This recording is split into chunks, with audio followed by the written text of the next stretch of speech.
Royce Institute for Advanced Materials. In this short 2-hour webinar, we will be looking at support available for commercialization and entrepreneurship programs, and looking at specific challenges as well. Before we start, some sort of short housekeeping. The event is running in webinar mode. Attendees, you will see at the bottom bar in Zoom, you have access to the Q&A session. If you have questions along the way, please pop them in the Q&A. We have a short break in about 40-45 minutes time, just to break up the event in half.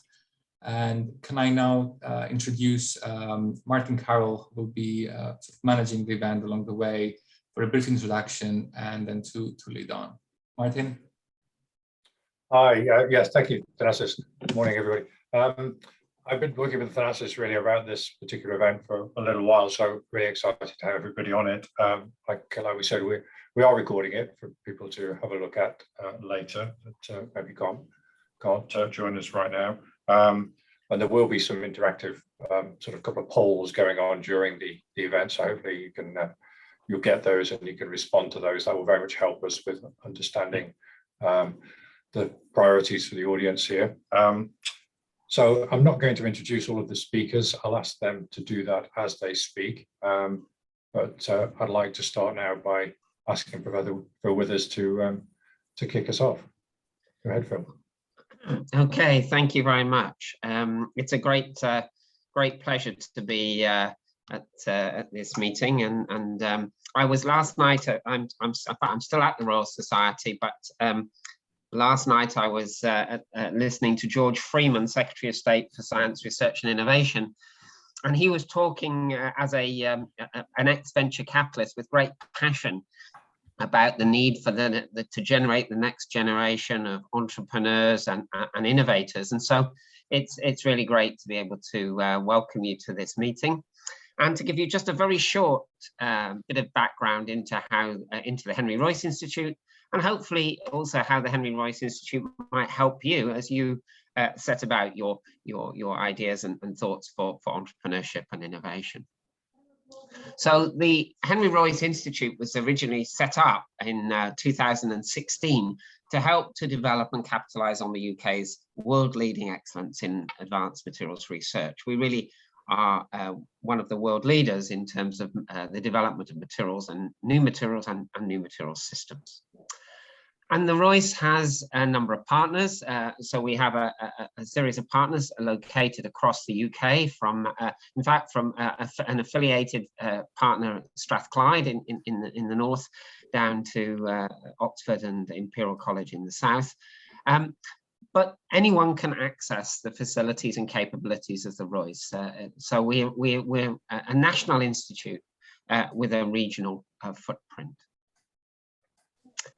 Where do we sit? We sit at fairly low technology readiness levels, supporting and working with universities, but linked very closely to research technology organizations and catapults and so forth, as well as obviously trying to get ideas from early stage into translation by industry. We have, as I said, a number of partners in the south. We have Imperial College, Cambridge and Oxford. In the north, we have Leeds, Liverpool and Sheffield. We have the National Nuclear Labs and the United Kingdom Atomic Energy Authority, as well as affiliated partners at Cranfield and Strathclyde. So what are we about? Well, we aim to support advanced materials across the whole remit. And of course, it's never been a more important time to be a material scientist. Global challenges are meaning that materials lie at the very heart of many of the most important problems, whether that's the transition to zero carbon, whether that's developing sustainable manufacturing, digital communications, the circular economy and the use of materials, and of course the health and well-being and the aging population. In all areas, material science is key, and Royce aims to assist those developing new material systems. We have 4 pillars, and I'll go through each of those in turn. So if we look at the first pillar is really as a national foresighting organisation. So we can bring together groups of people to build understanding of where material science can play an important role. And we've written a number of roadmaps. For example, most recently, we've written a roadmap looking at the materials needed for end-to-end hydrogen. You can download those roadmaps from our website. And equally, if you're interested in creating workshops, or you're interested in bringing young people together to look at new ideas or to consider particular topics, do get in contact with us, because we can help to facilitate such national workshops and meetings, whether that's right across the spectrum from industry, academia, and government, or whether that's specifically focused on particular topics, or looking at, say, simply bringing together PhD students or young early career researchers. Secondly, we have some of the widest collection of facilities anywhere in the world. We have, I think, over 400 items of equipment located in our partners, and anyone can access those. And over the last few years, we've had a very wide range of unique industry unit users, up to over 290, and we've had applicants come and use our facilities from over 120 higher education establishments. Usually the application is made through a simple form, and you can get in contact with us if you need information about the facilities that we have. A good example is our involvement, for example, in a large project led by Swansea University, where we're providing facilities to support their project looking at making the steel industry carbon neutral by 2040. So we have facilities across a very wide range of spectra, and you can find all the details about our facilities on the web, or if you'd like to contact Thanasis, he can also point you in the right direction. The next activity that we do is to catalyse industrial collaboration exploitation. So we reach out to make sure our facilities and capabilities are available for industry, and we can also provide links between academia and industry, and connect people together. We've had, in the last year, we've had over 80 small and medium-sized enterprises, for example, benefit from access to our facilities, and over 16,000 hours of equipment was taken up by industry. So we work hard to try and make sure that the basic make, test, and characterize facilities that we have are fully available to all.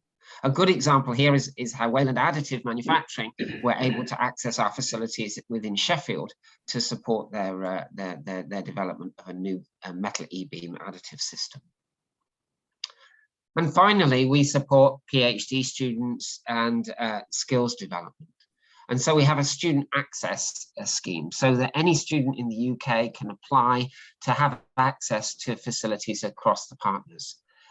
Again, here is an example of somebody who was able to, who didn't have the right equipment in their own lab, so they were able to come from Ulster to Liverpool, in fact, to get hold of an inductively coupled plasma mass spectrometer to provide some information on their bioactive films that they wouldn't otherwise have been able to do.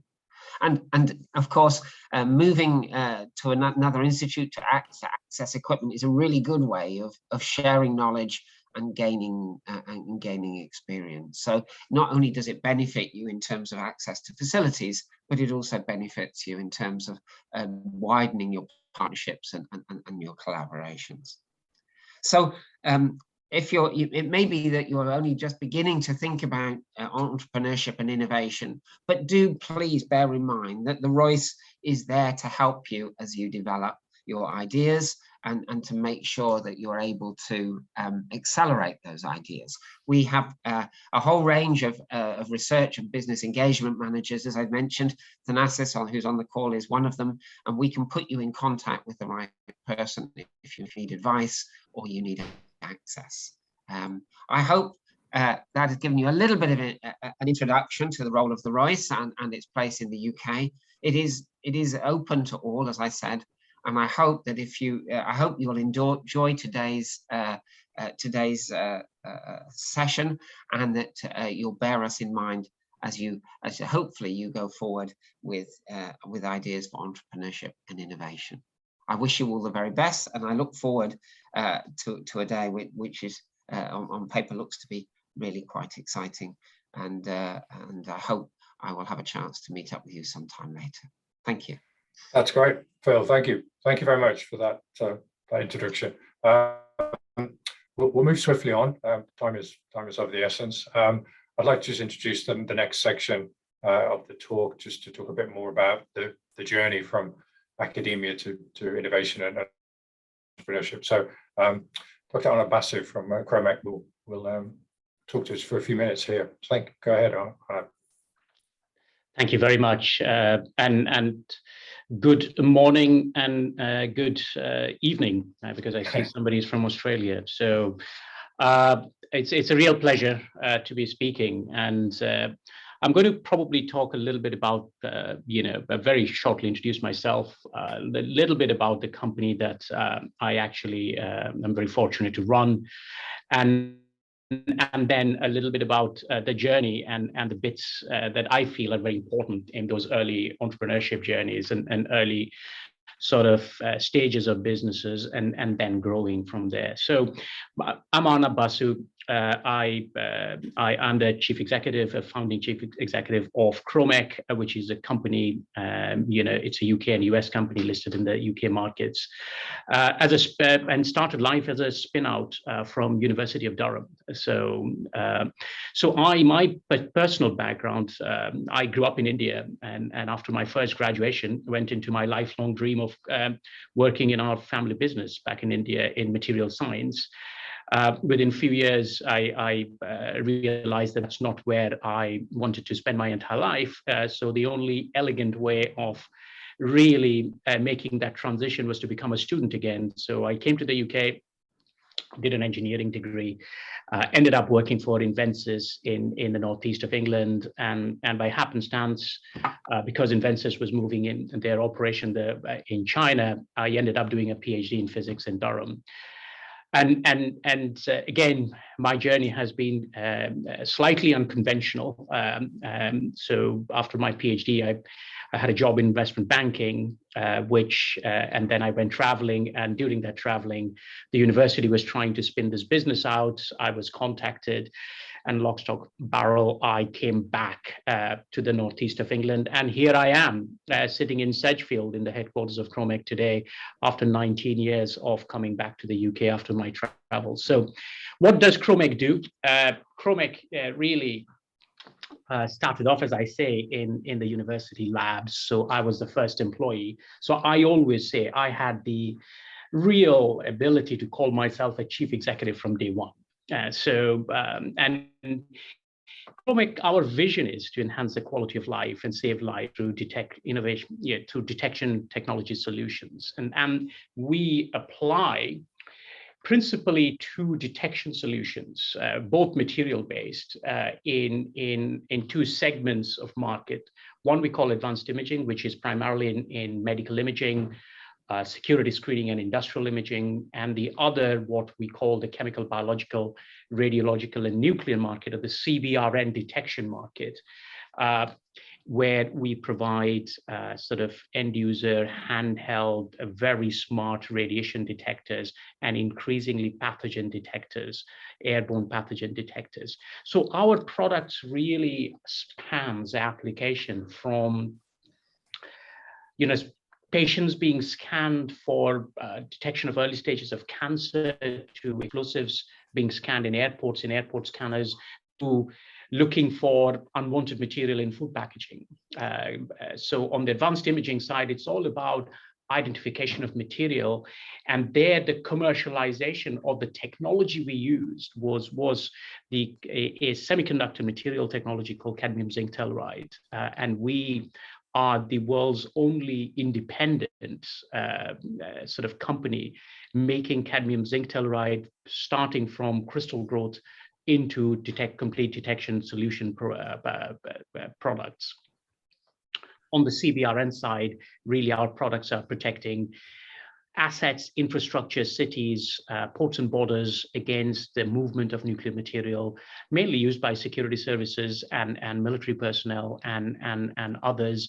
So assets such as all infrastructures in and around New York City, London, major events like NATO summits is where perimeter security is done with using our products. And of course, what's going on in the eastern side of our borders, there is a real now awareness of where CBRN products are required. Now, how did it all start? I mean, after I came back from my travels, really the company started with me and a piece of intellectual property in Durham University, which was developed over maybe 20 years of research, where I did my PhD.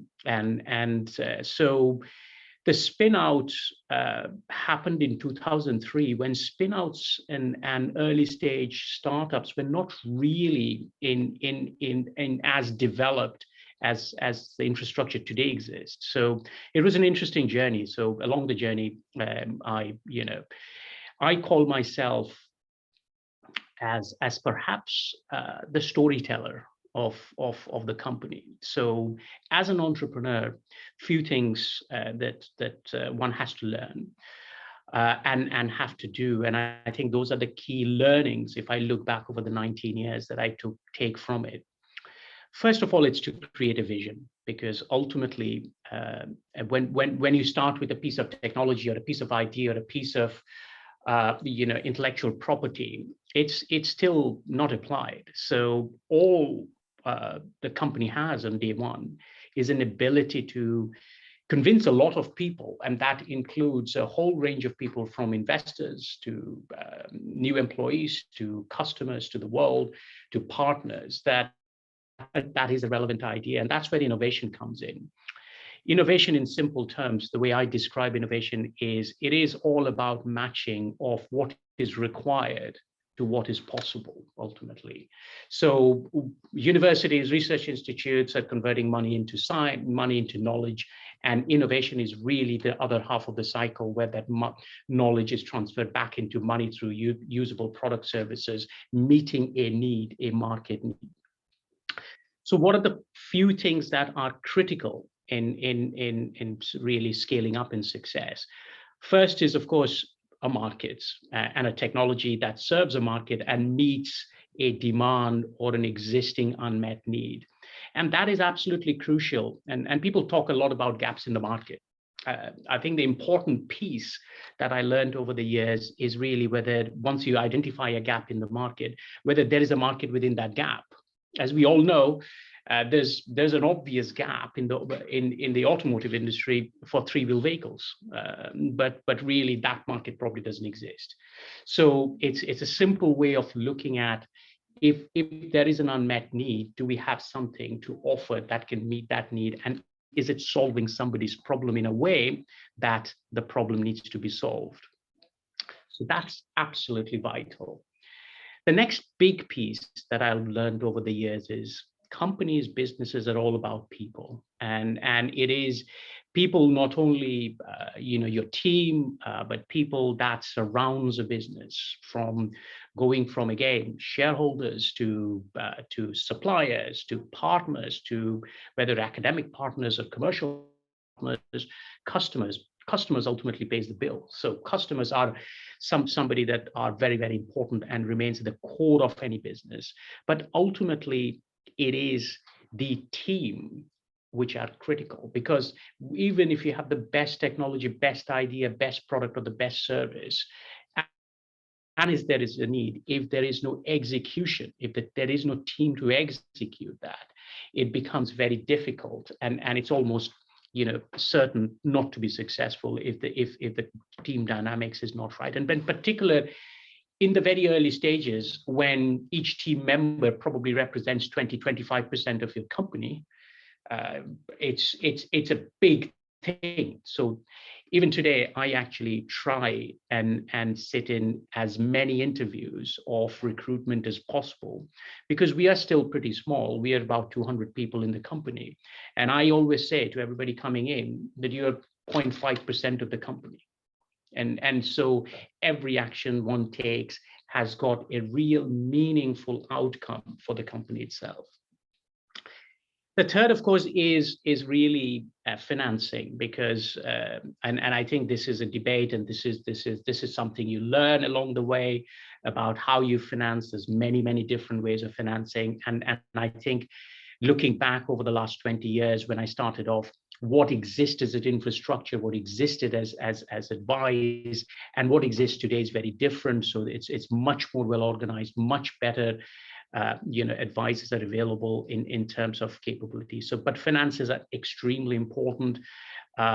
One thing that we all learn very quickly: cash is king, and so that's an advice that is probably age old, and it remains very true. And really, customers, as I said, I mean, I spent pre-pandemic, I spent 60% of my time traveling, because as a company we sell in 55 countries. Which means we have customers in pretty much every continent. And one of the pleasures of my job is really to sit in front of customers and really talk about what we do and how we can solve their problems. Because ultimately, somebody buys something, whatever it is, if not just for the sake of it, it needs to do something which adds value to their business. So what we say is, ultimately, whatever we sell, whether it's a radiation detector for the military or the security services, or whether it's a detection which does early stages of detection of cancer, ultimately it solves problems, not only operational problems, but also problems that exist in their life today. So early diagnosis, for example, saves lives, but early diagnosis also simplifies healthcare. Better prognosis, but ultimately reduces the cost of overall care. So the customer interaction, understanding that customer journey is absolutely critical in that. So, and one thing that I've always enjoyed is learning on the job, because of course I started off with the biggest handicap, right? I mean, first time entrepreneur, no experience. Yes, I had worked in our family business. I had worked in Vensis for so few years of work experience, but never really raised any money in my life. So I still remember the very first meetings with investors we had, and one of the things that came out was, "Have you done this before?" And my answer was, "I have never done this before." So that is an obvious barrier to overcome, and the way to do that is to surround yourself with the best people you can get. A great board. I've always been very fortunate to have a great board of directors around me. So and also one thing that I've done is try to apply myself in as many other organizations. So if you look through my bio, you'll see I have actually done a lot of board work in and around economic development, innovation, and I still chair the regional academic health science network, and that has been my personal development. And so getting yourself involved in other organizations, learning from people of those organizations and experience around you is critical. I've always tried to recruit the best people I could afford. And often people have said, "Oh, he's more experienced than you are," and that's exactly what we have to, I had to do, because I always say that everybody in the organization is better skilled at what they do than I am. What my role is, again, is as a coordinator, as a storyteller, and ultimately creating the vision and making sure everybody is aligned to that vision. So that's been my journey. And as an entrepreneur, you learn on your job. So it's like trying to learn how to fly a plane without a flying manual for the first time. So it's an interesting ride, but it's an amazingly enjoyable ride. So thank you very much.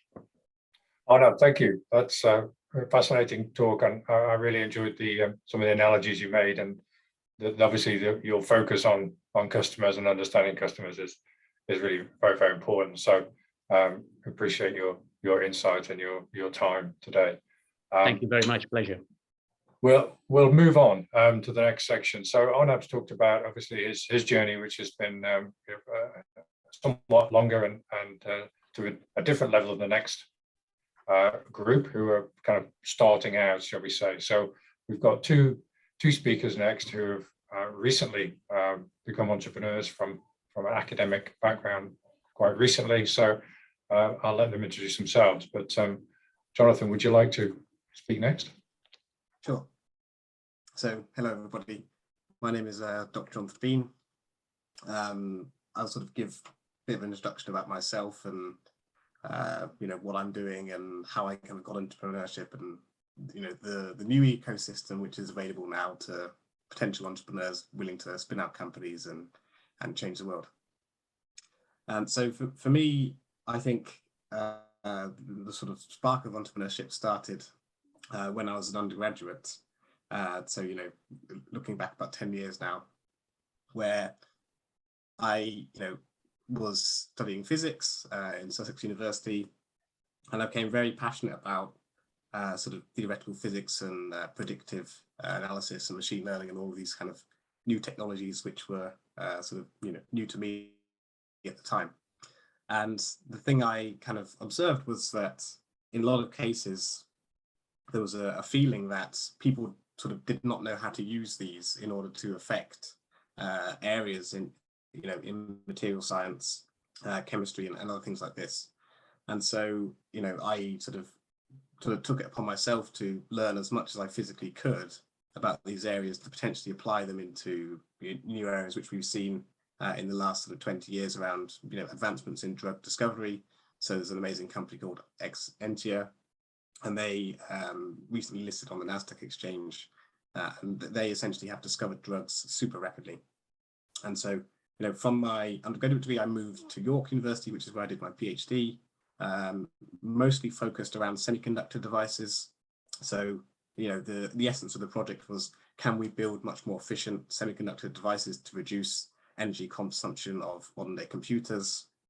That particular work was very interesting because it enabled me not to just see both the sort of theoretical side of things, but also the sort of experimental side of things and the challenges around scaling up semiconductor device fabrication, how to do measurements on TEM and all these sort of amazing things. After that, I then moved to Cambridge, so in the materials department, where I spent about three and a half years there. And really the sort of challenge was there, can we predict very complicated properties of materials which essentially could not have been done previously due to the complexity associated with what was actually there. And I found that really an amazing experience to kind of see what was the limit of what humans can actually do. And it made me realize that really, we're sort of a drip in the ocean, as it were, in terms of what we can do, using simulations. And I sort of became sort of fascinated by this. And so, during that time, I had spent a lot of time, at the business school in Cambridge, the Georgiou Business School, which has an amazing series of events called Enterprise Tuesday. And these events sort of gave me a flavor, as it were, how to think about things in an entrepreneurial way. Because when you're a scientist, I think things are very rigorous and matter of fact. Whereas in entrepreneurship, there's more shades of grey, which sort of you experience, and it's how you deal with those shades of grey determines your outcome. And sometimes there isn't a good choice that you have to make. You just have to kind of make the choice, and that tells you something a lot about the kind of person you have to be if you want to kind of move towards entrepreneurship in terms of risk taking and ability to tolerate risk. It really does have to be quite high. But I would say in terms of actually the reward that you get when you get a happy customer, or you raise investment, or you can kind of see your sort of vision coming to light, that there isn't really anything in the world that beats that. And so definitely that was an amazing experience. Certainly most universities do have quite dedicated entrepreneurship and business schools, and so they often run events, and they're a really great way for young entrepreneurs or budding entrepreneurs to actually gain a flavor for how entrepreneurship is done. And there isn't really a kind of theory, let's say, but just more sort of rules of practice in terms of what people say, because there's so many ways to do it. Like this is not science. And so for me, in terms of what we did, so we're obviously working on this technology which enables us to predict things which currently cannot be predicted. And in that process, we spoke to a lot of different potential customers. And the piece of advice they gave us is that, you know, in order to kind of work with them, we needed a company, we needed a structure and all these things. And obviously as scientists, we did not know all about these things. And so, you know, where to kind of even start. So right now, there's a huge number of what's called venture builders and accelerators. And these venture builders, the idea there is that you go in and you don't have a team, and they find you a team, and they also potentially will give you some cash and money to kind of get things going, form the company, and that kind of pay yourself a small salary, etc. And so we joined a venture builder called Carbon 13. This is a venture builder run out of Cambridge University by a chap called Chris Coleridge. And we went through their process, and they gave us a sort of a check at the end of it and said, you know, go ahead and try and make it work. And so, you know, that's what we're doing now.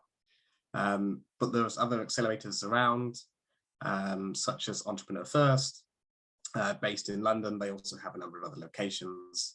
And then the second type, as I mentioned, is called an accelerator. The accelerator is for teams who are more developed. Maybe they've got a team already, they've got some initial traction, they've potentially got some patents. And the idea is that how, you know, basically making the company go faster. And so maybe as a slightly, you know, secondary stage, so you sort of do the venture builder first, and then you would do a kind of accelerator. And there's many accelerators around. Probably the most famous one worldwide is one called Y Combinator, based in the US. I think they're in Palo Alto, but there's also accelerators in the UK, such as Founders Factory or Techstars. And these contain many mentors and advisors, and they'll help you raise funding and accelerate your business even further than this. And, you know, I think the thing to say is that, you know, in the last 30 seconds is that, you know, when Arnab was talking about lots of different challenges around entrepreneurship, these accelerators, their job essentially is to make your company go faster and to teach you the skills and some of the mistakes that you might make in order to not make them, which will cost you time around potentially choosing the wrong customers. And so, you know, as a first-time CEO, I think they're an invaluable experience in order to join. And just as a sort of final point, a little plug, there's lots of also great networks, and like I think Davika is speaking later about Wilby, and Wilby's a great network of entrepreneurs kind of willing to help you as more as a community as opposed to taking equity in the company. Excellent. Thank you, Jonathan, and thank you for mentioning programs. A little later in the agenda, Thanasis is going to talk a bit more about some of the structure of these programs. So thank you for mentioning some of those. Beanish, would you like to talk a bit more about your experience? Delighted to have you here. Good morning, everyone. So thanks first of all, thank you to inviting me as a speaker. So basically, what I will do, firstly, I will just introduce myself, and then I will tell what positives and negatives I have experienced so far since I have started this journey.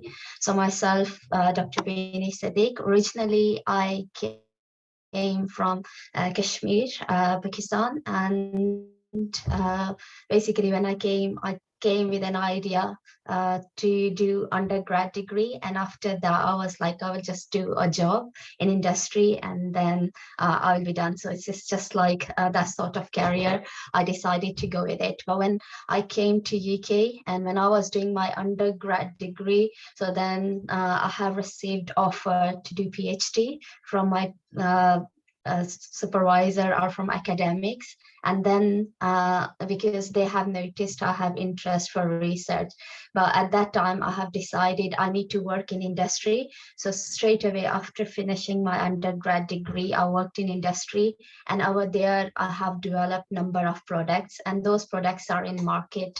So at that time I have noticed basically if you're developing product and commercializing it, it gives you a lot of happiness, not only because it's just for you, but because you are changing the world.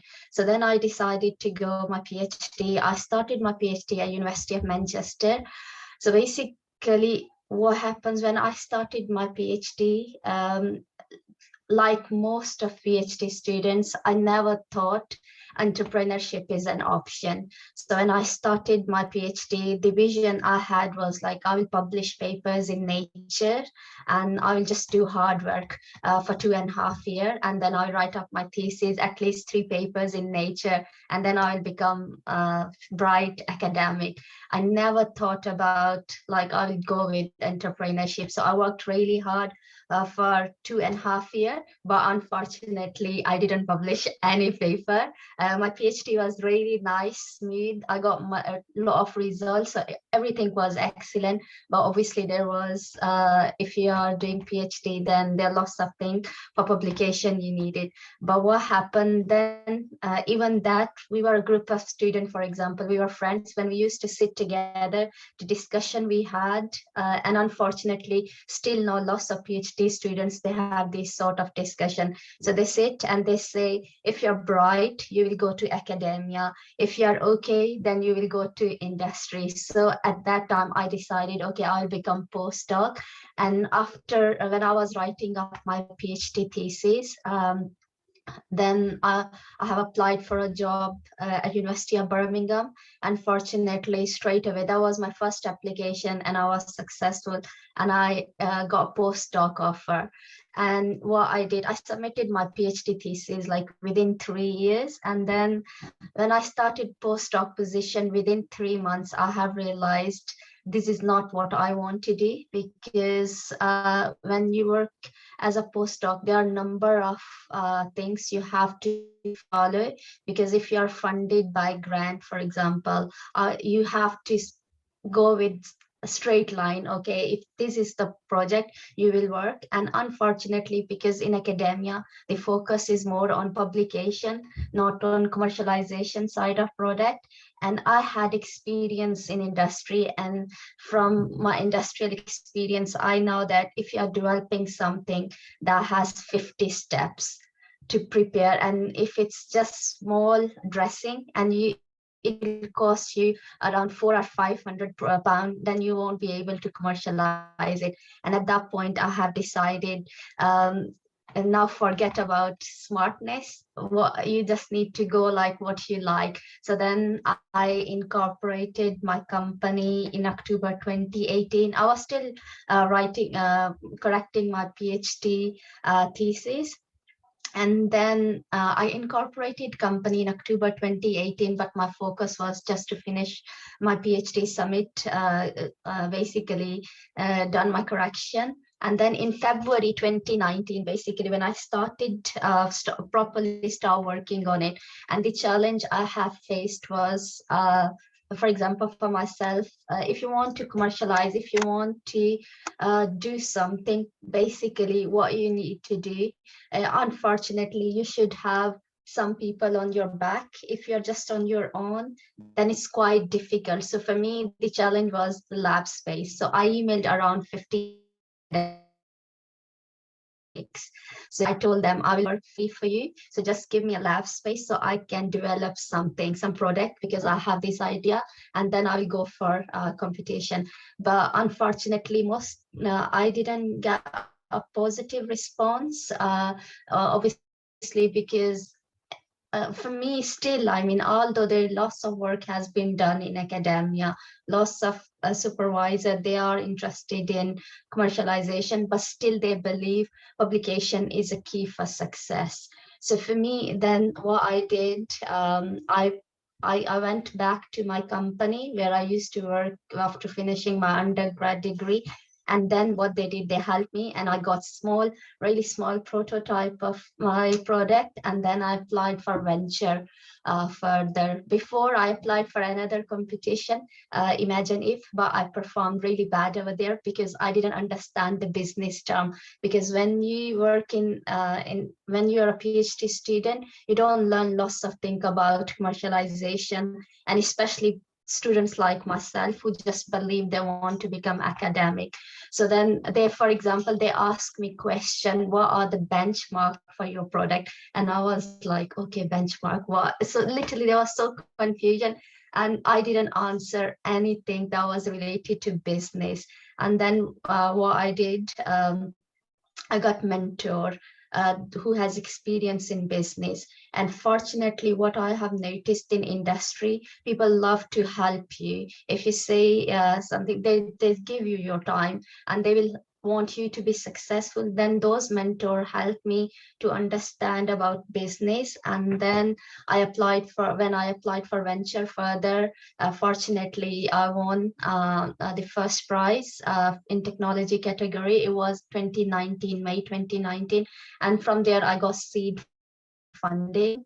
And then I got my lab space in it was in Protein Technologies Limited, so biospace. It's based in Manchester Science Park. Literally, you just need to pay £250.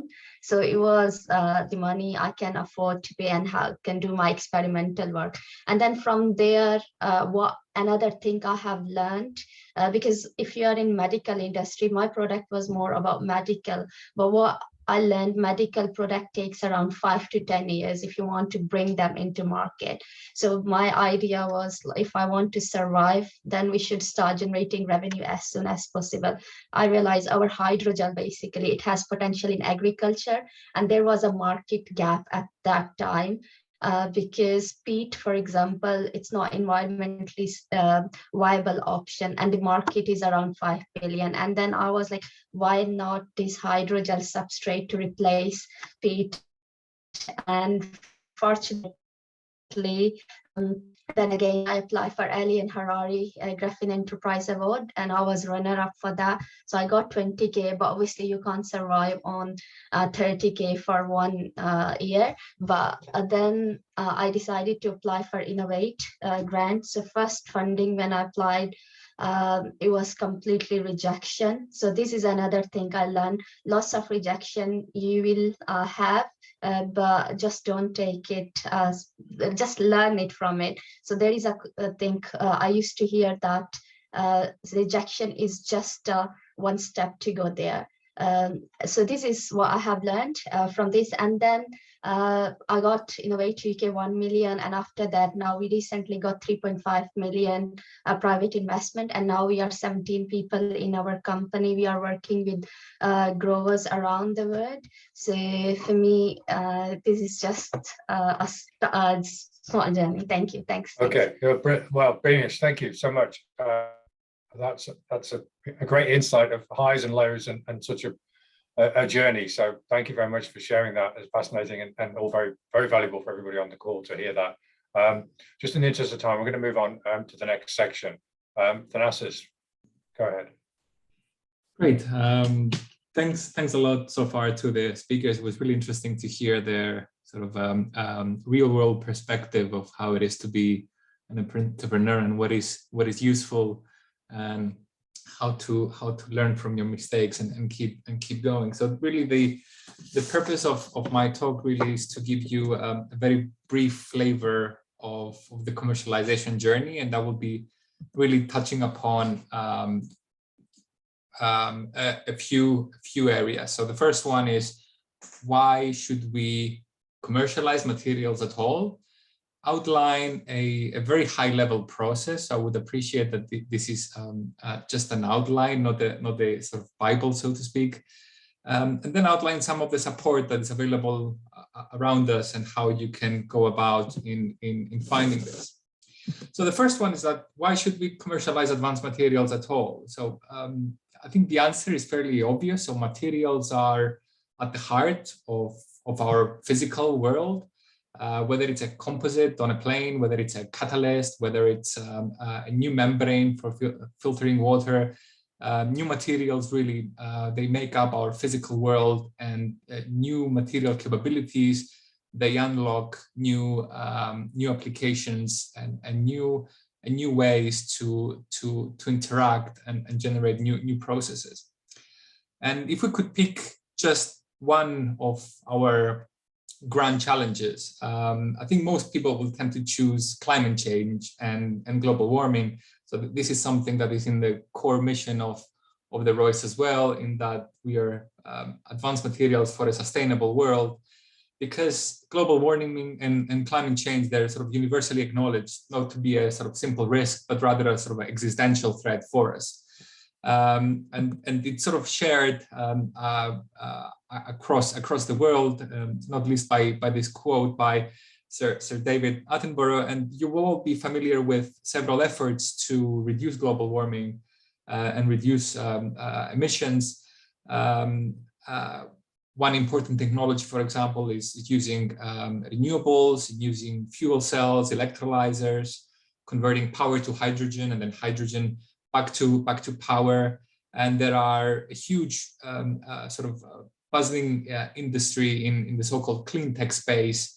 Some of them in UK, some of them abroad, but all of them fundamentally designing applications using materials that we're not really aware of them about 10 years ago. So we are in this space where we can rapidly go from materials discovery through to isolation in a fairly short period of time. And this short period of time, really, it's outlined by this quote by John Kerry, in that if we are to achieve net zero by in a couple of decades' time, achieving this very massive task will require us to do research in technologies we are not quite mature yet, and looking at materials and processes which are in the lab now, understanding the shortcomings and addressing them effectively now, in order so that in 10 or 20 years time they're already scaled up in production and ready to address our sort of grand challenge. But beyond this, it's not only sort of climate change. You may be aware of the sustainable development goals. So these were set by all member states from United Nations, and they outline really key priority areas, if you like, for our world. And the vast majority of these grand challenges relate to, again, the physical world. So these are material challenges that need to be addressed in order to create prosperity and peace for everyone in the world. And already you will see that in this you can probably map quite a few companies that you may be familiar with. For example, Beanish company quite directly maps with zero hunger. So you're developing Beanish, as I understand it, the hydrogel to serve as a substrate for plant growth, to accelerate productivity and increase indoor farming. Jonathan was working on sort of innovation, sustainable development number 8, in order to reduce the time it takes to do work in designing a new material. So it's clear that materials can be a sort of driving force for change in designing new products or services, and in particular using advanced materials as the core for the commercialization process. So if we take a step back, what is it that we mean really by commercialization on a very simplistic interpretation? So by commercialization, I typically understand it as developing a new or an improved product. And it needs to have a very clear and well-defined problem-solution combination. So in academia, it's fairly common to sort of publish papers with new science and new physics, new physical phenomena, which are all very exciting.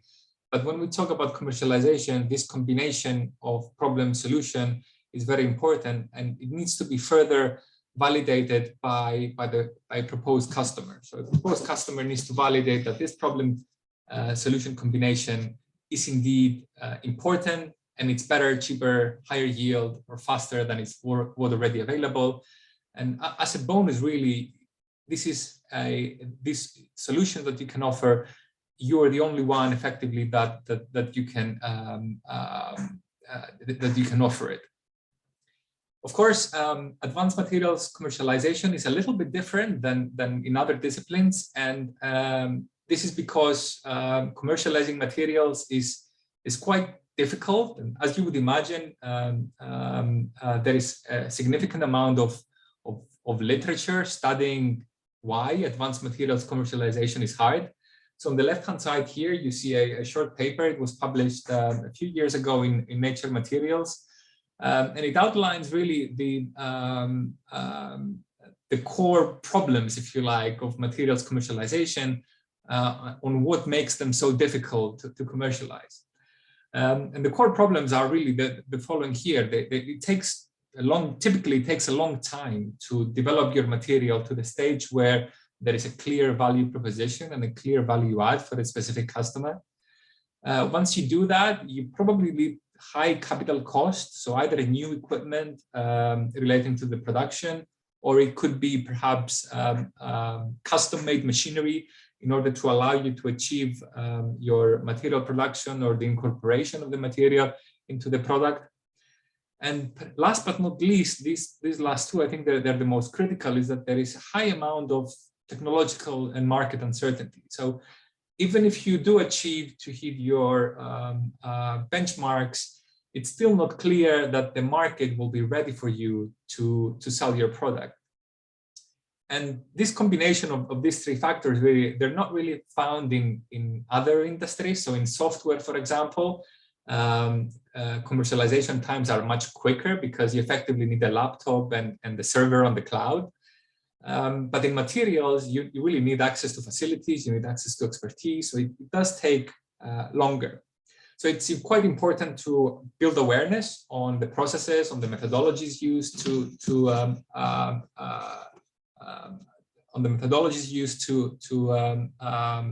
commercialize materials. And as you heard, from speakers before me, from our entrepreneurs and from the founders of previous companies, I do believe that scientists are actually in extremely well positioned to be entrepreneurs and lead this commercialization process. And the reason I say that is that scientists and researchers, we apply something that is called the scientific method, which is really the cornerstone of science. And we apply this quite rigorously, and we apply it sometimes without knowing it, that we apply it.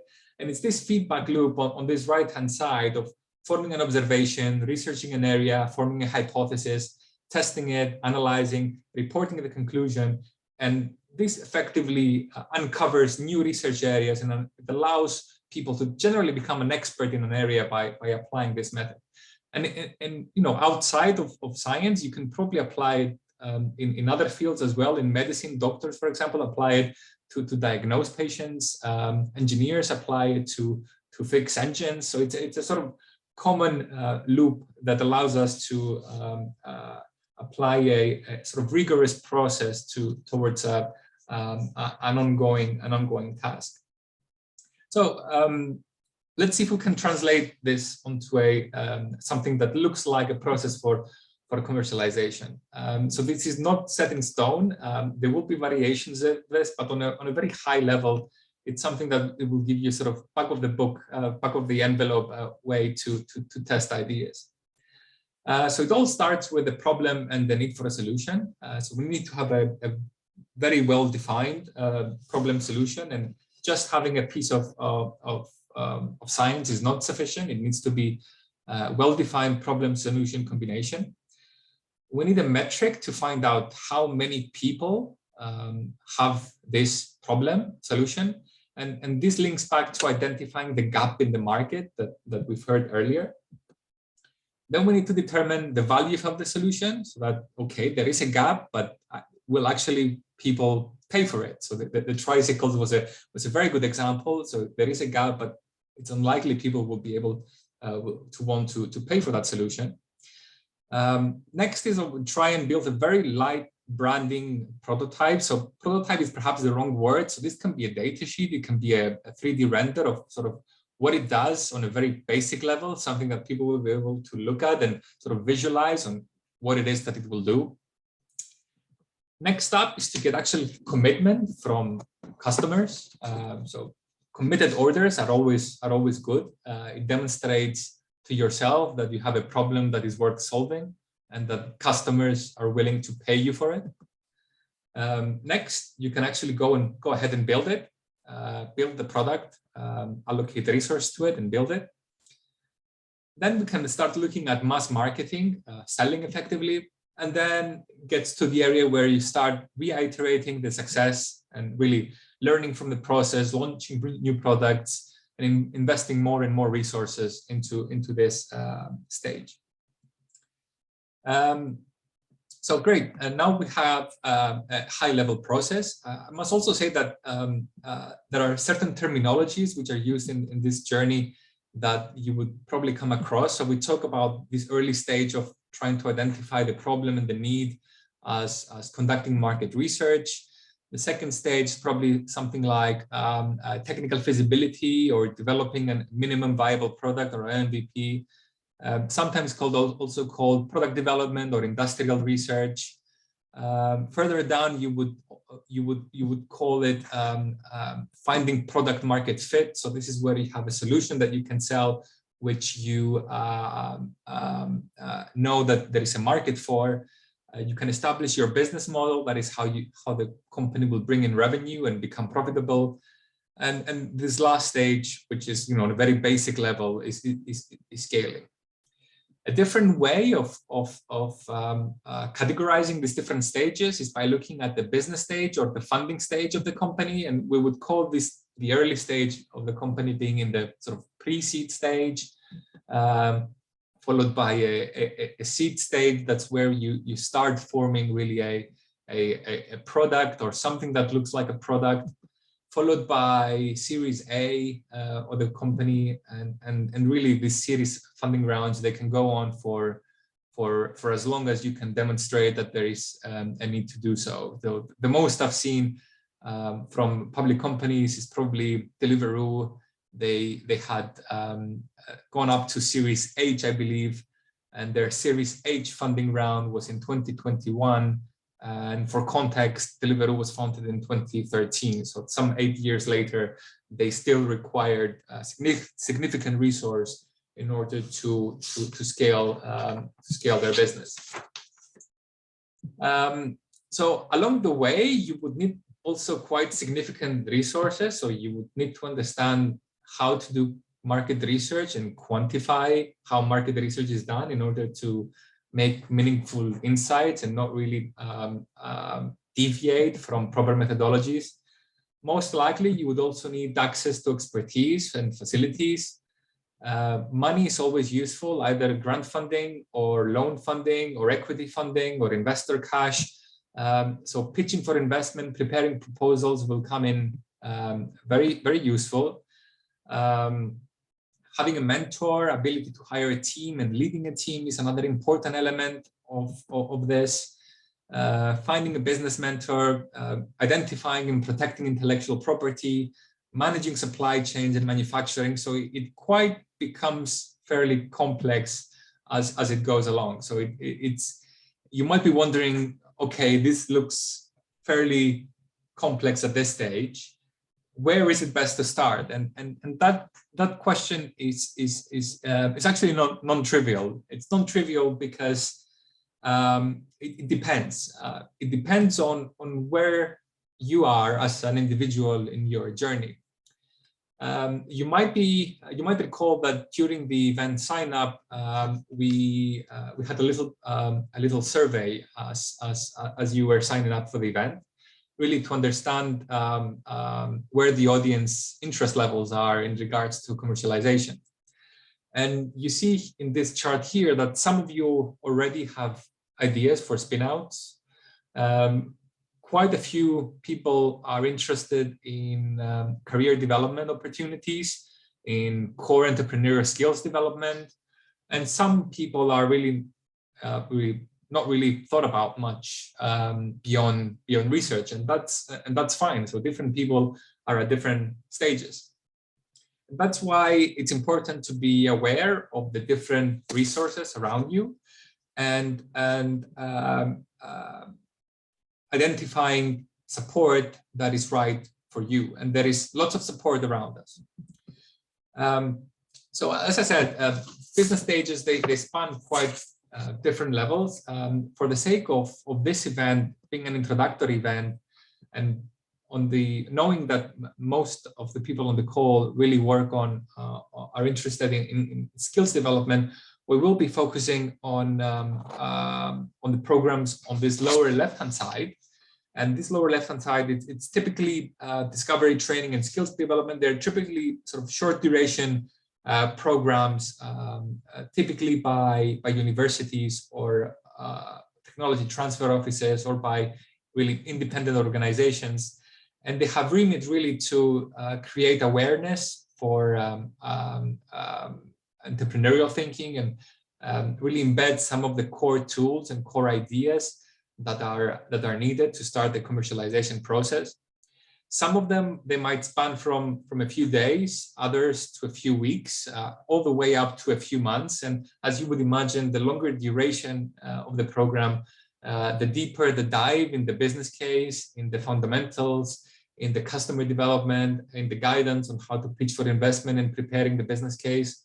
But it depends on where it is that you are in your journey. There are many different types of programs in this sort of early stage support available. For the purpose of our introductory webinar this morning, we've selected a few of them from the universities that you see on the screen. And we will be hearing from them hopefully very shortly on the type of support that is directly available from the programs. So with this, I'd like to wrap up. Thank you very much for your attention, and I'll pass back to Martin. Thanasis, thanks.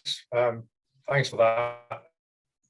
Thanks for your presentation on the sort of structure of some of the programs available and the challenges. I particularly like the scientific method. You know, as a former materials researcher myself, and now being heavily involved with entrepreneurship, it works well for me, and hopefully it works well for our audience.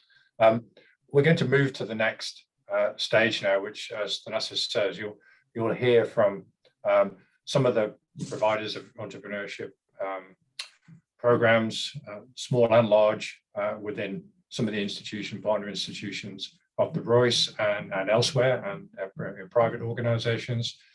So we'll kick that off shortly. Just after this first section of the talk, we have a poll that we'd like you to have a look at. Just for a couple of minutes, we'll give you some time to think about this, but you've heard about some different types of program from Thanasis. Be interested to just get your reaction on those things while we sort of switch tack for a second and move on to the to hearing from the different program providers. So go ahead and respond to that poll if you can, and if the options make sense. Before we move on to the next section, where we'll hear from some different institutions around the programs that they provide, I do want to say that this is not an exhaustive list of organizations and institutions that provide some excellent support and programs of different levels to students. These are just the ones that we think are obviously very good and stand out and cover a range of different kind of requirements. Both there are regular cohorts that run that you can apply to be part of, and then there are others that can be done on demand, and we'll be interested to hear later in the workshop or in the event about the ones that you are interested in. And we would encourage you after the event to approach the programs directly about applying. So we'll share some more details on those. But this section is really just to help you understand a bit more about individual programs that are out there from the different providers, and think about which ones sound like something that would be helpful to you, They are quite different. Some of them overlap more than others, and yeah, they're all excellent, and we think they really will support you depending on where you are in your journey. So I'm going to switch tack now. I'm going to ask Anne Davidson from the Cambridge Business School, from the Entrepreneurship Centre there, to talk next and introduce just a couple of the programs available at Cambridge. There are others available online and elsewhere. So Anne, go ahead if you can.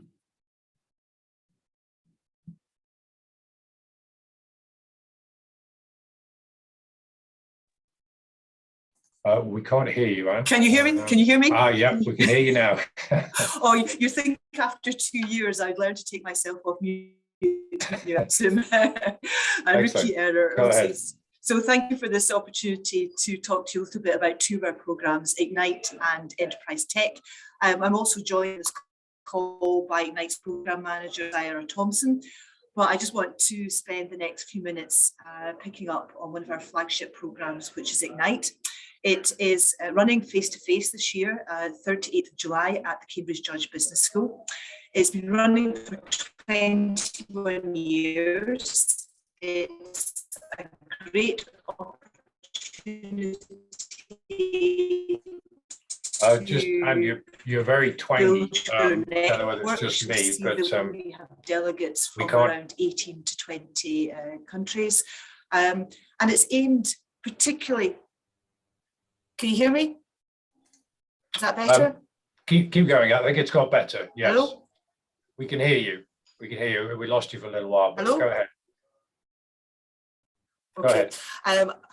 Apologies. I'm actually in the Radisson Hotel in Durham, so please bear with me.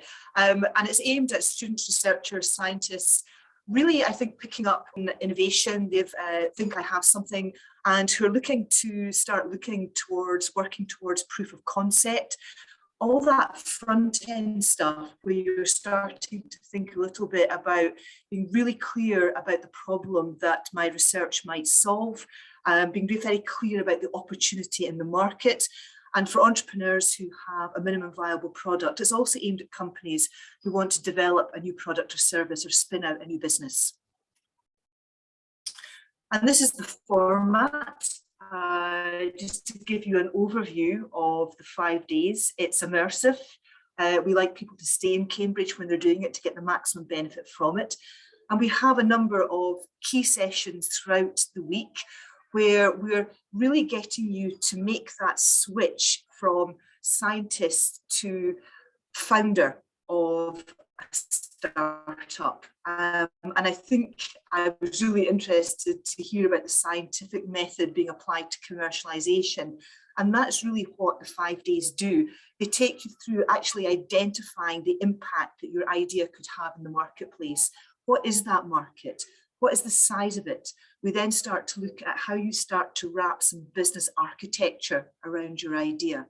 We then also look at the financing, how you might get some funding, how you might make yourself attractive to funders. In the previous session, we saw the different stages of you taking your idea forward and how that might attract funding. So in this day, we look at what we call value inflections. How do you create value in your business that could attract early stage funding, pre-seed funding, and venture capital? And we also can give you some information and some guidance on how you start to apply for grants and funding from organisations like Innovate UK. Very much on Thursday, we focus again on this aspect of making that switch from scientist to founder to entrepreneur. And we start thinking about, what do you bring as an individual? How do you start to build your team? How do you actually develop some of the key entrepreneurial competencies like negotiation skills? And on the Friday, we run a number of one-to-one clinics to give you that in-depth analysis to help you develop your runway. What does the runway look like for you? What are going to be the key milestones on your startup runway?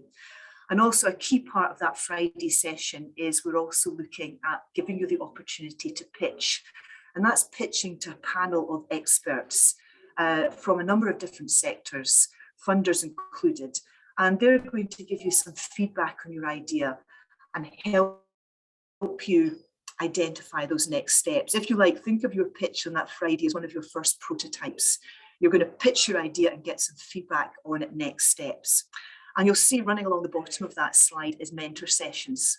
And what we always do in the afternoon is you hear the sessions and the panelists in the morning, and then you have time with a designated mentor in the afternoon to help you apply that learning to your own idea.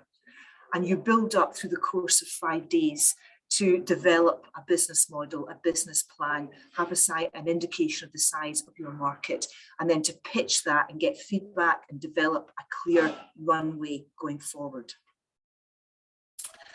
So this again is just a slide that shows you that there's some contributors there, 80 plus. They're drawn from academics from the Cambridge ecosystem, plus practitioners. We have mentors, we have experts in industry. And you'll see below there, we also have some MBA students and Masters in Finance students join us. They're there to help you as well, to give you some key insight into possibly some of the business constraints and financial implications around your idea, and to help you as much as they can.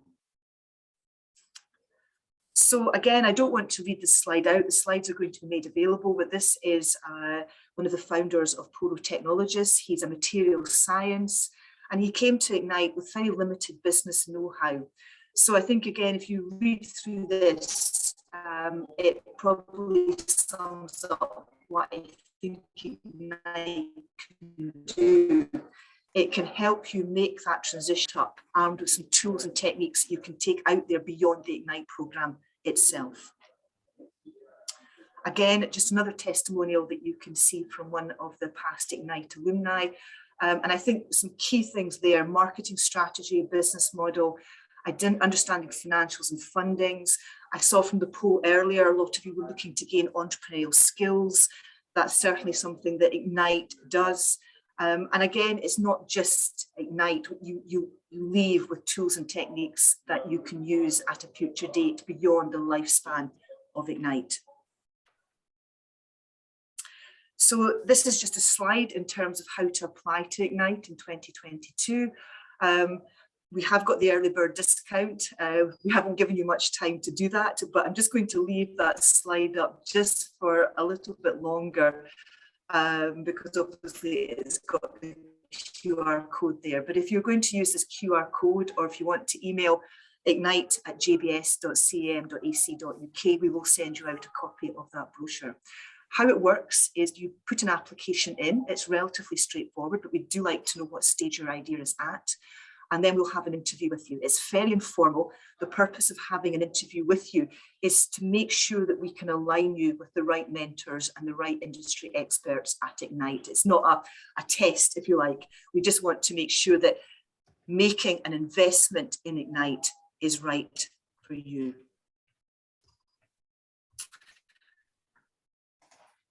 Now, I do apologise about this final slide. This is Enterprise Tech. Rebecca Myers, my colleague at the Cambridge Judge Business School, sends her apologies. She has had to quickly speak about Enterprise Tech.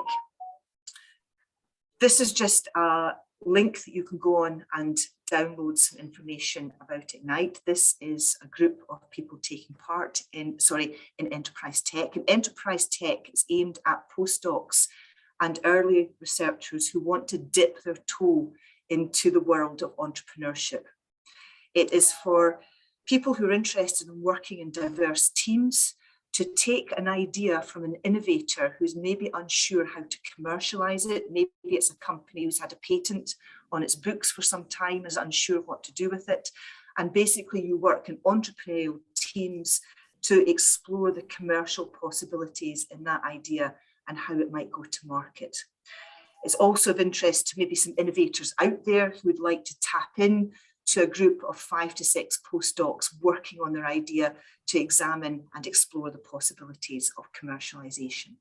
So please do look at that link in Enterprise Tech. If you've got any questions about Enterprise Tech, do feel free to reach out, but also do feel free to reach out about the Ignite programme. That is me. Thank you. Right, that's brilliant. Thanks, Anne.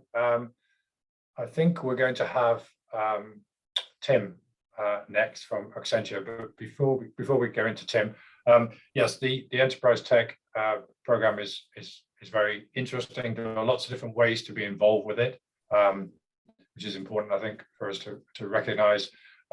It's a learning experience as well as a means to have maybe an idea, your own idea, looked at. So there's several different ways of engaging with Enterprise Tech. So I'd encourage you to have a look at that one. There's a lot to learn, but there's lots of different types of support available.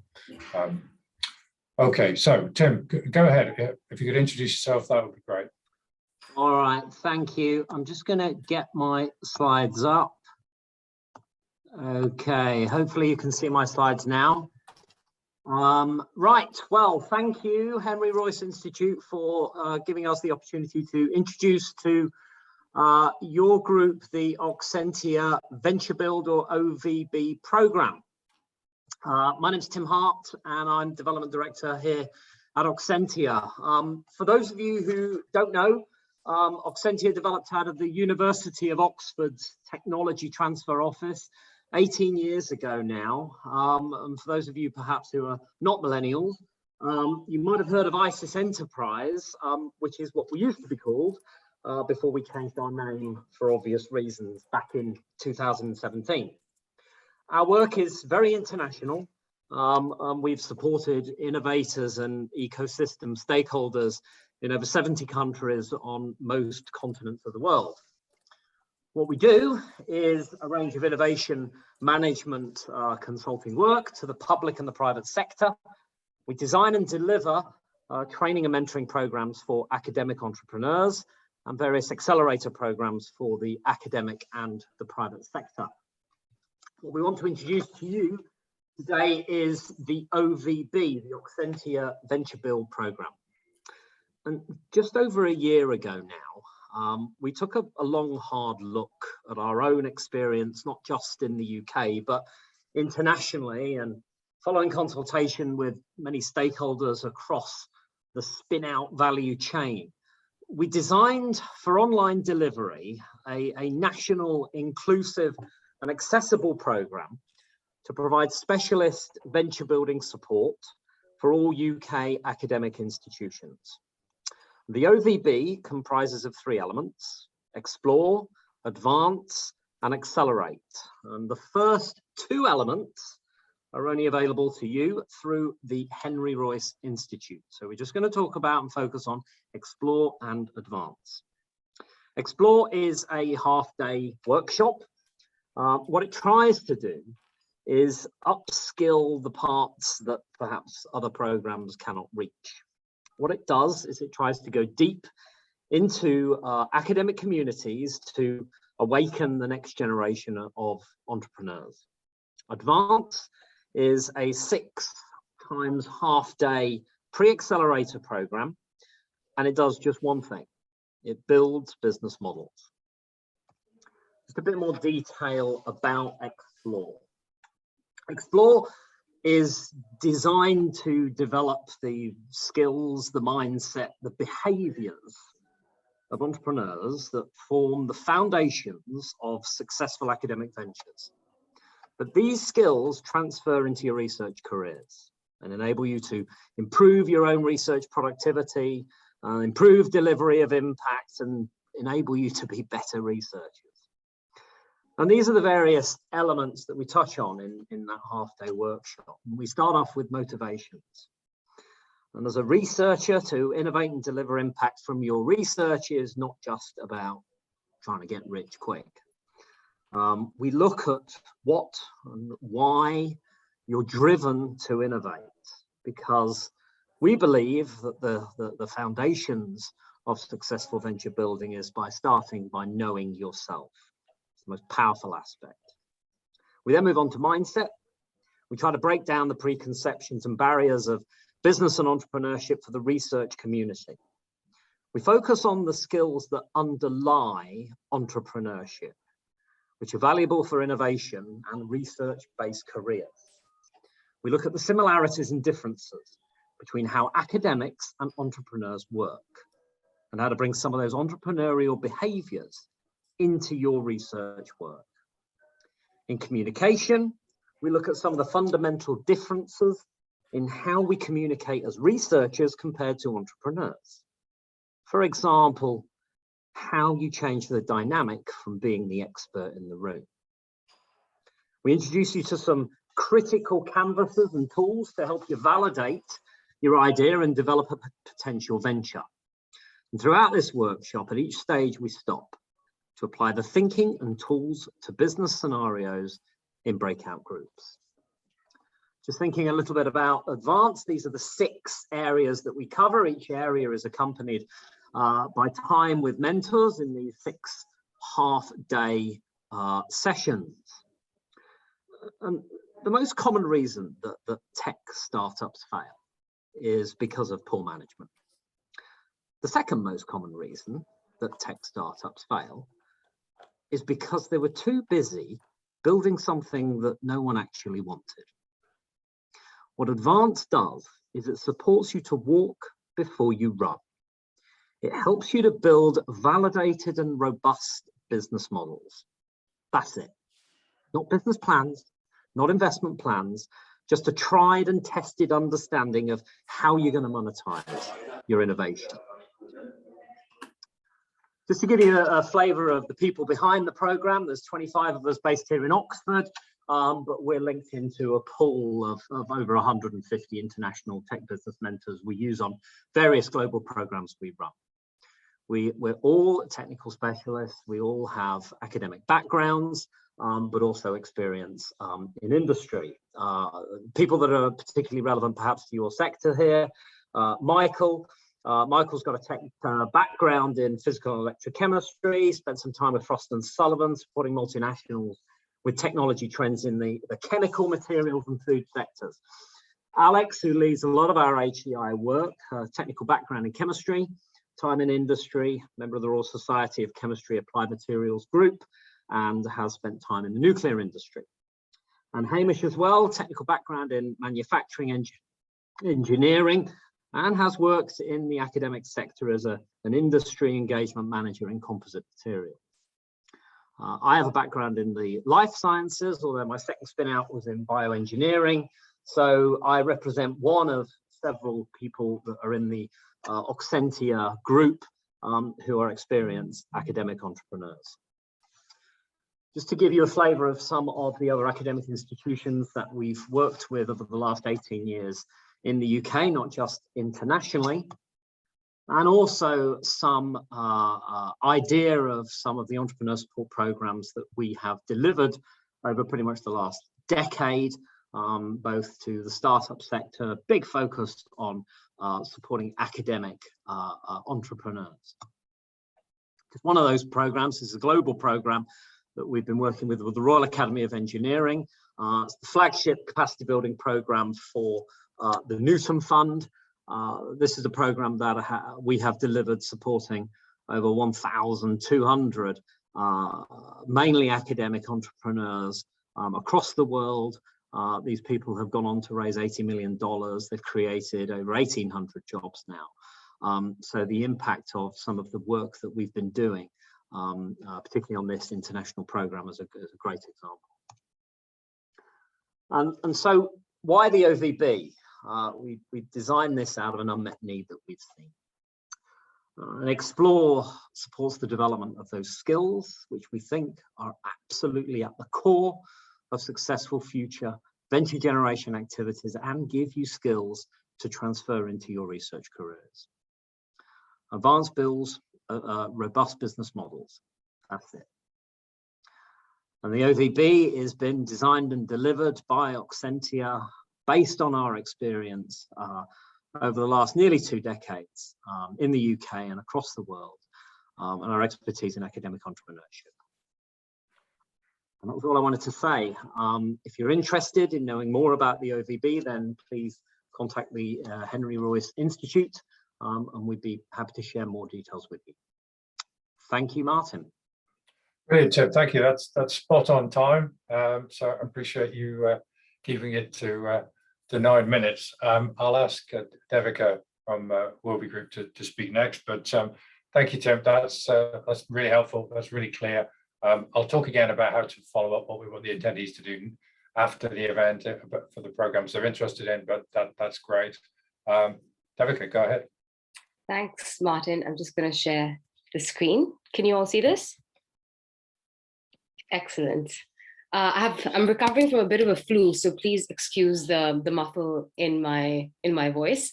But great to be here, and thank you to Martin and the Henry Royce folks for having Wilby.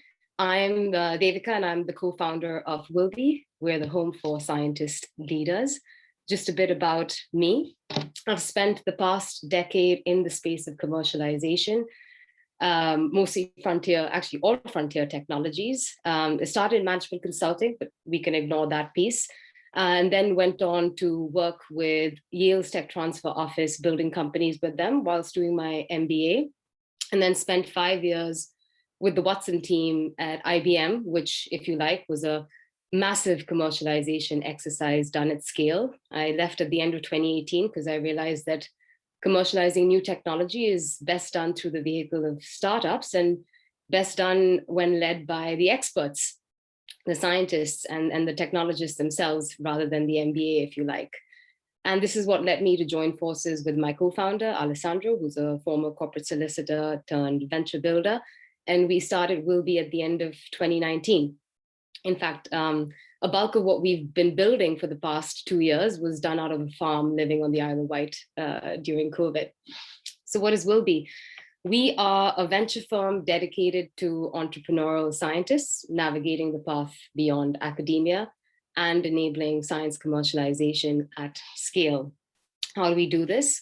Well, we do a bunch of things. We educate scientists and science commercialization practitioners on practical business skills in partnership with a bunch of fantastic institutes.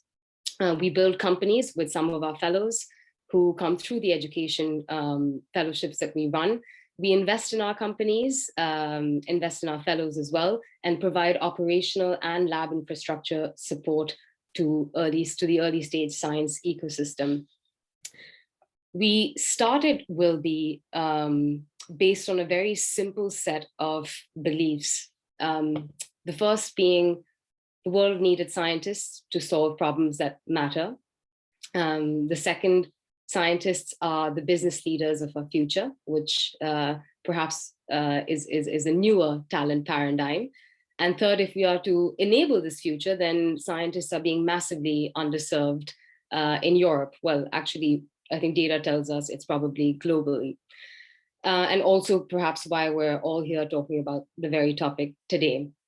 So over the last 2 years, what we sought to do was to try and solve some of the biggest pain points that scientists face whilst commercialization, and that will enable this paradigm to be realized. And when we started in 2019, 2020, we spent a lot of time talking to I think over 70 one-to-one sessions we had with early career scientists, largely around our starting base, which is Cambridge, Oxford, and Imperial. And we realized that the biggest hurdle that was, let's say, stopping scientists from effectively going down this path of commercialization and even being able to build successful companies was not necessarily access to capital, which is what a lot of people think in the industry, but it was what we're talking about here today. It's the knowledge gap, and that is perhaps the biggest pain point that we came across. And we came to realize that while a lot of you have spent a decade and sometimes more than a decade understanding the language of science, there's been very little input and emphasis into understanding the language of business. And if you like, it is a very different language. But the good news is, if you understand the language of science, you already have a superpower. So understanding the language of business is easier than one thinks. This is what led us to essentially hear what we were listening, give me the knowledge and confidence needed to run a company, and what led us to create Wilby Skills, which is a very practical business education company for scientists and science commercialization stakeholders. Fast forward to now, so we started in the summer of 2020. We now teach 4 courses with a couple more in the works. and all aimed at enabling everyone from early career scientists to business operators to PhDs to navigate the path beyond academia.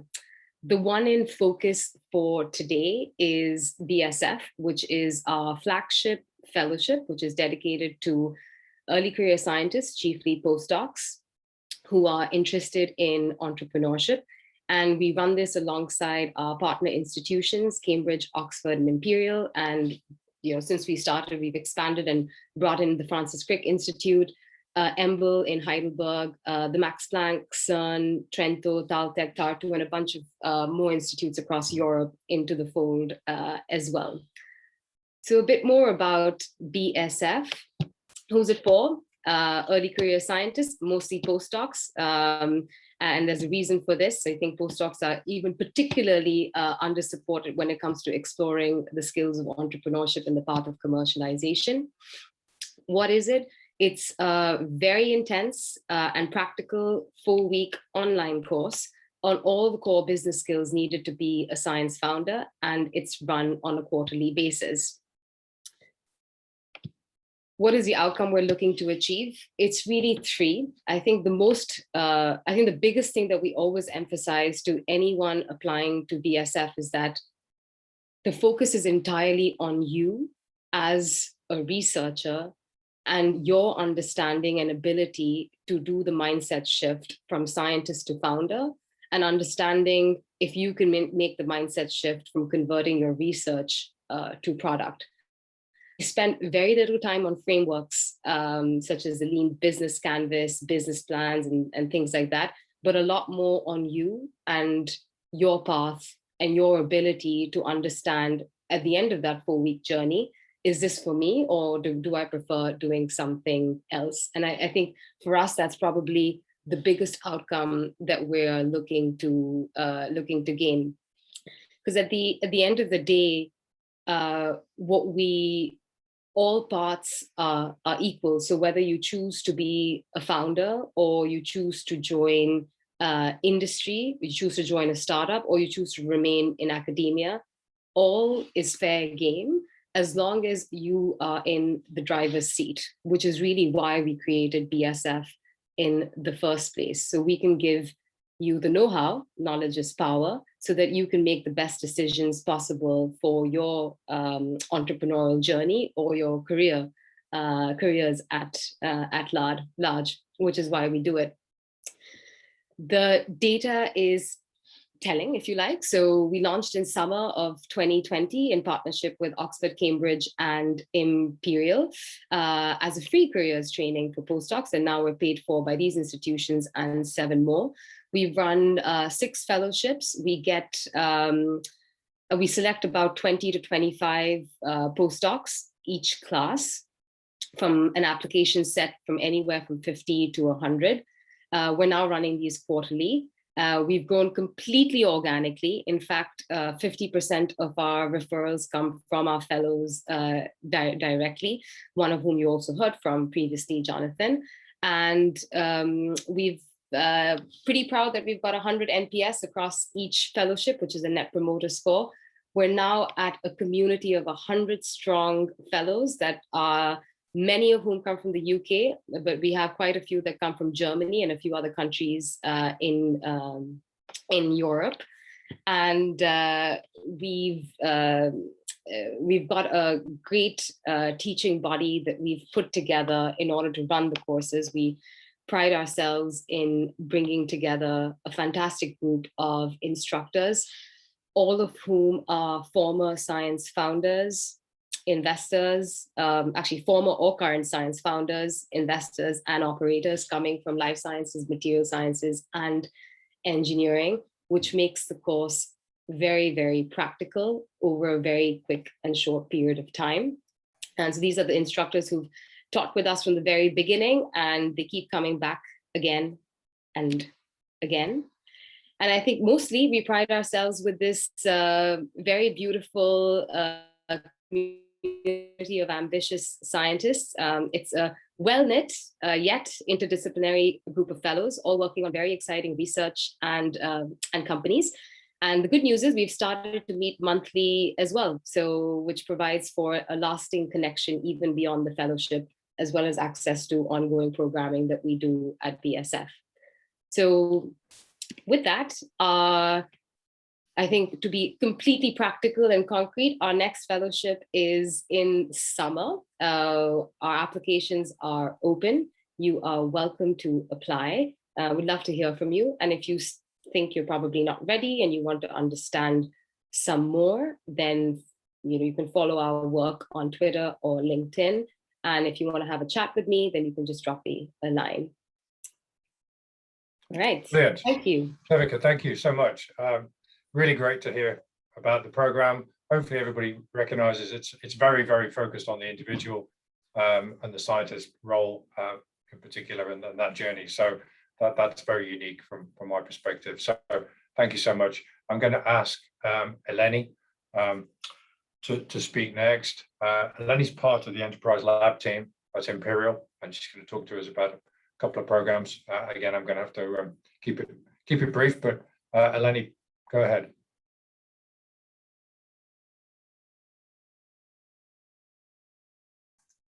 We can't hear you. There we go. Oh, there you go. Okay, can you see my screen? Yeah, we can see your screen. We can hear you now. Great.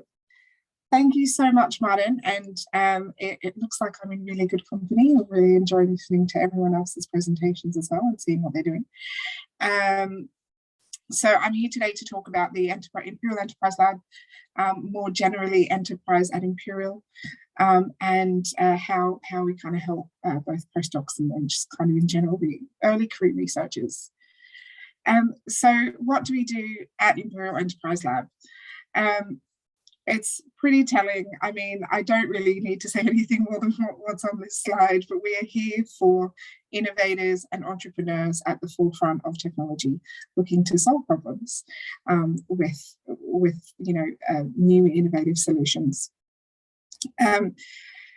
We have a really, really big community at Imperial. I think our student community numbers something in the 2000s.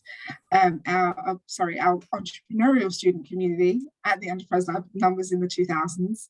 And our postdoc community numbers in the hundreds. And of course, there's lots of people that we're not reaching, but we'd love to reach. So this is kind of what it looks like. These are quite a few of our different founders. I could probably pick some out and name them for you, but I'm not going to today. But if you do go on our website, you'll be able to see a lot of their individual stories as well. I'm just going to take you through kind of a run through of our track record from the last year that we have data for. So there were 66 startups formed across Imperial. This is postdoc, staff and student startups and alumni startups across 2020 to 2021. All of our startups received £134 million in external investment in the same year. And we have 21 startups currently housed at the White City Incubator. So that is in the iHub at the moment on the two lower floors. And all of those startups that we have established, not just in 2021, but across the across the lifetime of Enterprise and Imperial Enterprise Lab, support 2,716 jobs at the moment. So we're pretty proud of our track record, pretty proud of what we do. And today I'm kind of just going to take you through just a couple of programs that we think in particular would be useful for you. However, we do have quite a bit going on, as you can see from this slide. We've kind of just put it in a bit of a framework. So we've got Inspire, which is a really early stage, come to us for to learn a bit more about entrepreneurship, to kind of dip your toes into the water, then Explore, which is just a little bit more commitment heavy, Validate, which is where most of our programs sit, and the two programs I'm going to talk to you about today, and Grow, which is for startups that are established and looking to really start scaling up. But that's not all. So that's just the tip of the iceberg. We also have a massive community. Like I said, we've got thousands of people engaged across our community, across enterprise. And as I've said today, I'm just going to focus on two programs. That's To Accelerate and We Innovate, which I'll go through for you now. So We Innovate is our flagship program for supporting women entrepreneurs. Imperial is a STEM university. It is the UK's only completely STEM university. And so just in general, I think we pay a lot of attention to how many women we're supporting to become STEM founders. And this is a really important flagship program for us. It is a 6-month pre-accelerator program. We cover, it goes over 3 phases and teams. We start off with 25 teams, and then they kind of go through all of the basic entrepreneurial thinking, entrepreneurial learning, really working on the foundation of their business. Then after 2 months, they go on to phase 2. This becomes more about developing developing their pitching and developing their external presence once they've got the basics of the business down and the foundations kind of worked out. Then they go into phase 3, and a lot of phase 3 is directed towards the final. So it is a competitive process at the end where they are in the running to win these prizes and get investment so that they can continue on for a little while and really keep exploring their idea. So We Innovate has, it's got a really, really good feel, because at the same time as doing the entrepreneurial learning, what we do is we also inspire. We inspire and we try and support women founders throughout the process. And actually, to be on We Innovate, you need a woman, a female co-founder or a female identifying co-founder. Over the time that We Innovate has existed, so I think that's 3 or 4 years now, I'm sorry, it's not my program, we've supported more than 300 women. We've won a lot of external awards. The alum have gone on to raise £3.2 million, and 59 startups led by women have been incorporated, and we're really, really proud of this number. We're really, really proud of these women who have gone and smashed that glass ceiling. One of them is Olivia Ahn, the co-founder of Polypop. I think they've launched their product recently as well. She has actually, I think, yeah, they've launched it last year in June. And she's gone on to win the London Entrepreneurship competition. She's gone on to win quite a few other competitions, and the startup is going well. I'm really sorry, I'm kind of going through all this really quickly, but I will share the slides for you later on.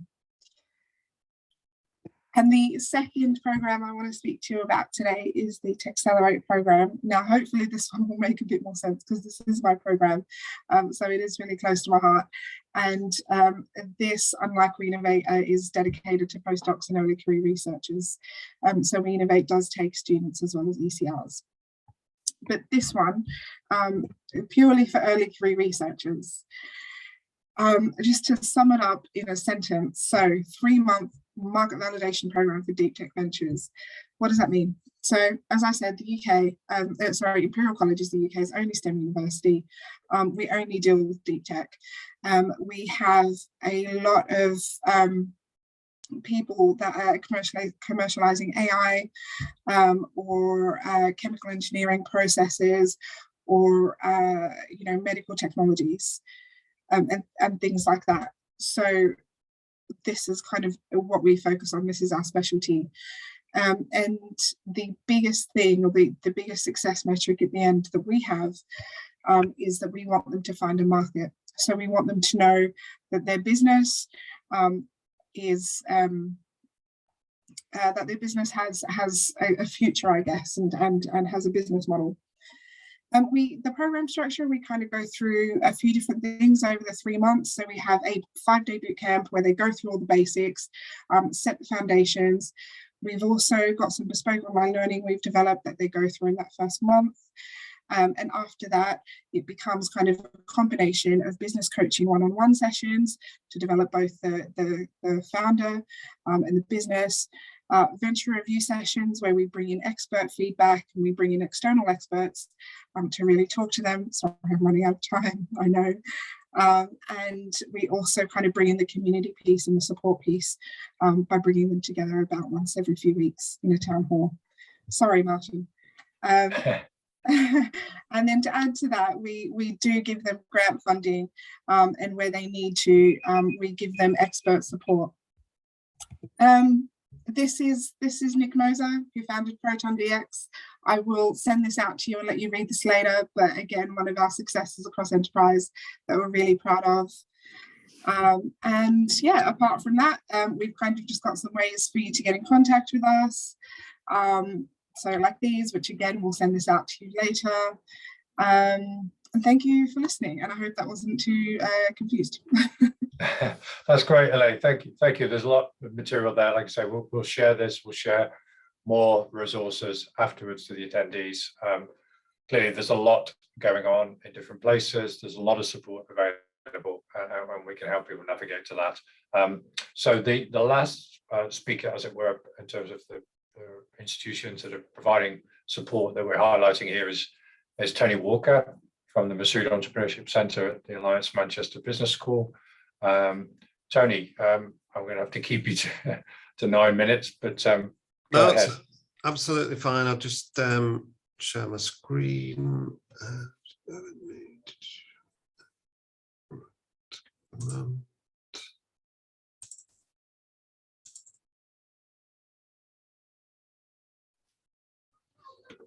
Can everybody see the slides?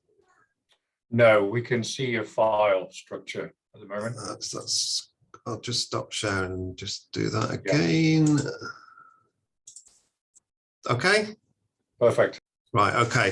So yeah, welcome everyone. I'm Tony Walker, University of Manchester, and I'm in the Masood Entrepreneurship Centre. So our mission is to promote entrepreneurship right across the campus here. To our programs reach into all of the faculties, biomedical, humanities and science and engineering. We run a range of programs, as many of our esteemed colleagues here today do. I'm going to talk to you about two in particular, which are at that interface of student and early career research, particularly coalescing around the PhD and the postdoctoral researcher. One is the Researcher to Innovator, and the other is the Lean Launch program. So I'll just delve into those for you. You'll already have seen that many of these programs are a similar focused timeline and reward system at all the different institutions, because they are based on the lean and agile methodology for validating science-based ideas. So Researcher to Innovator, this is our own internal program. It's open to all current research students and early career researchers. And it's basically about, is there a market or a appetite for your research, and taking it from a hypothesis into a validated and researched area. So it's run by well-respected experts, as everybody's are. In our case, this is one of the founders of the iCure program, which is an Innovate UK program. And we've had over 200 program alumni through this now in its 5th year. Again, it's a bootcamp based approach. So it starts off with a series of orientations about how you take your hypothesis, how you use tools. And also what's quite important is it's about the change of you as a researcher or research focused individual. So there's a lot in there about self-effectuation and softer skills, which take you out of your comfort zone and into a more focused and commercial approach to looking at your research. So at the end, you come out with a research canvas, which will outline your plan, and you will have done some validation and had key conversations with people. And these are key conversations at various levels. They're not just directly with companies, they're with influencers, they're with policymakers. And the idea is to bring all that back into a coherent, validated plan that reduces some of the risk and also gives you a way forward. And then at the end, you can step onto more advanced programs and access to funding. Again, like the others, we do it with people who've been there and done that, both in terms of the mentors and the alumni, and they come back in and will help you take those forward. We also have different pathways off here. So you'll probably hear the term options roundabout quite a lot, which if you imagine is the way that these things go, because there are different pathways to explore.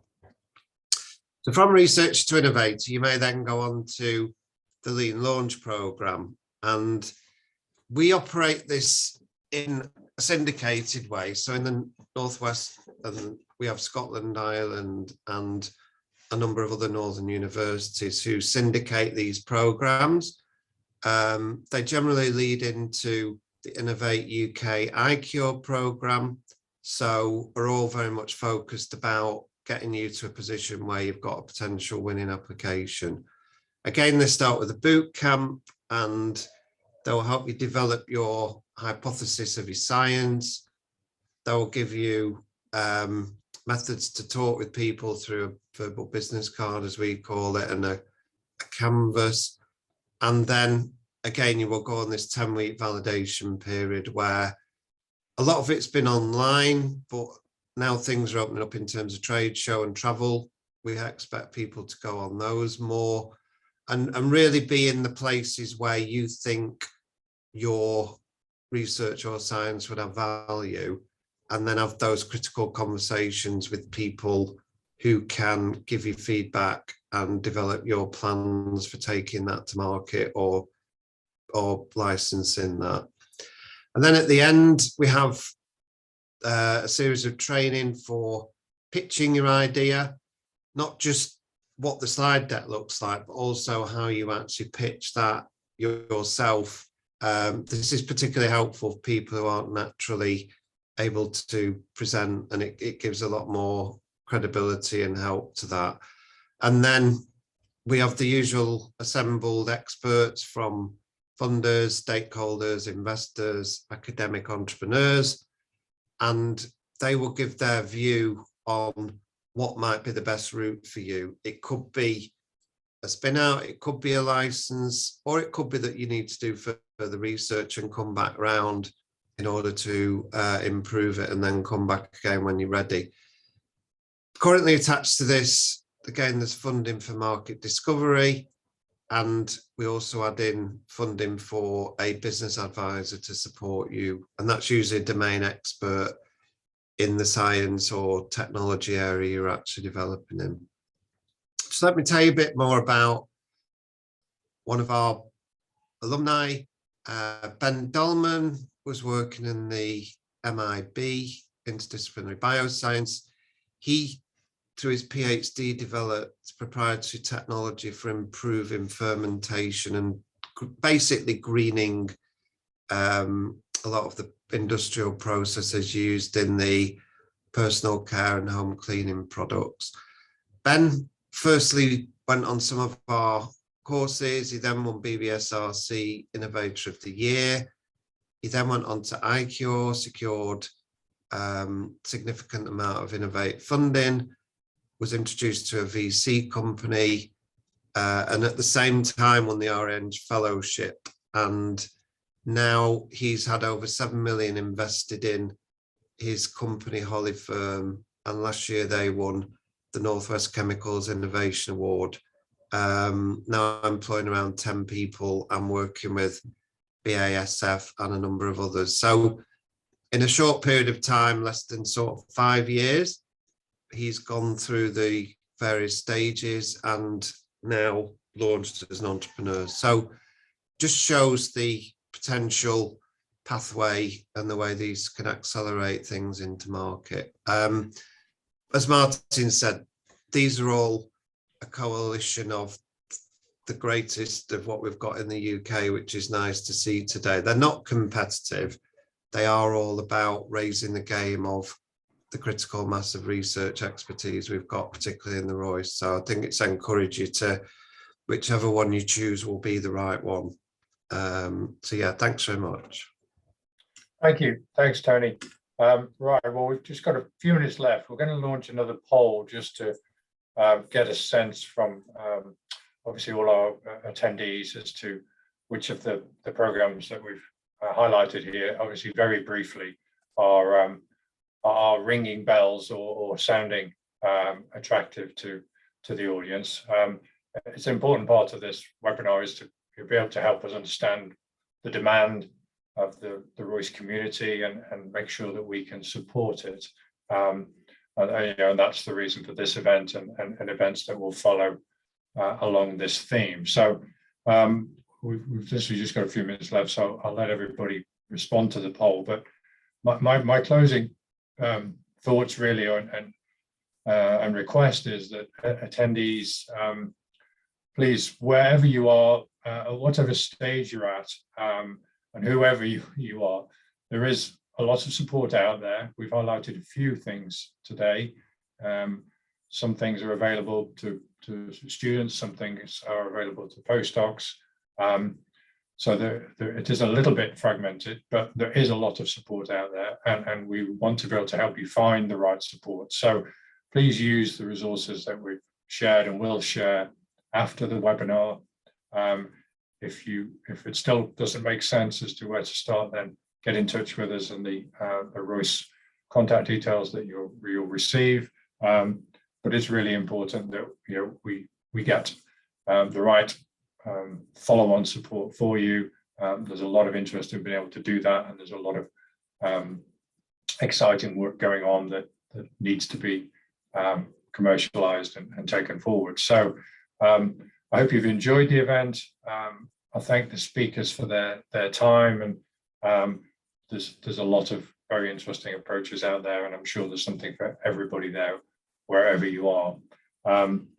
Thanasis, I don't know if you have any other thoughts to add, but if not, then just to echo what you said, Martin. Thanks for everyone. Thanks to all the speakers for their presentations. Thanks again for all the attendees for your attention over the last 2 hours. We will be in contact with further material on the support available. Do get in touch with us either with me directly on LinkedIn or through the info@royce.ac.uk email address. We'll be picking things up going forward. And this is just the first of a series of activities that we envisage in this space. So hopefully see you in the next one. Brilliant. Thank you very much, everybody. Take care. Have a good day. Bye for now.